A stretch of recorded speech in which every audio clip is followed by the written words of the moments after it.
اب یہاں علماء نے ایک علمی نقطہ لکھا ہے، وہ فرماتے ہیں آخر وجہ کیا تھی؟ وہ بھی انسان تھے جو پہلی امتوں والے تھے، اور ہم بھی انسان ہیں، تو ان کے لیے اتنی مشکل توبہ اور ہمارے لیے اتنی آسان؟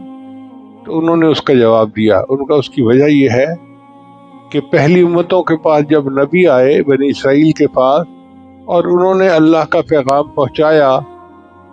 تو انہوں نے آگے سے جواب دیا کہ ہم اس وقت تک ایمان نہیں آئیں گے حتی نر اللہ جہرتن، جب تک ہم اللہ تعالیٰ کو ظاہر میں دیکھ نہیں لیں گے۔ لن نؤمن حتی نر اللہ جہرتن، دیکھیں گے واضح طور پر اللہ کی نشانی کو پھر ایمان لائیں گے۔ تو انہوں نے ایمان کے لیے نشانی مانگی واضح طور پہ،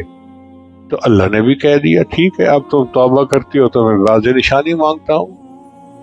توبہ کرتے ہو تو میں آؤ باہر، میں تمہارے اوپر بادل جو ہے لے آؤں گا، اور اس اندھیرے میں تم اپنے آپ کو فقتلوا انفسکم، چھریاں لگاؤ اور اپنے آپ سے خون نکالو، جب ظاہر خون نکلے گا تب میں مانوں گا ہاں تم توبہ کرتے ہو۔ اور اس امت کو اللہ تعالیٰ نے رحمت فرمائی کہ جب نبی علیہ السلام نے اللہ کا ایمان پیش کیا تو انہوں نے کوئی دلیل نہیں مانگی۔ حضرت ابوبکر صدیق نے بلا دلیل اللہ کو مانا، تو جب امت نے بلا دلیل اللہ کو مانا تو اللہ نے قاعدہ بنا دیا کہ میرے بندو میں تم سے بھی تمہاری توبہ کے لیے کوئی دلیل نہیں مانگوں گا، تم دل میں افسوس کر لو گے، نادم اور شرمندہ ہو جاؤ گے۔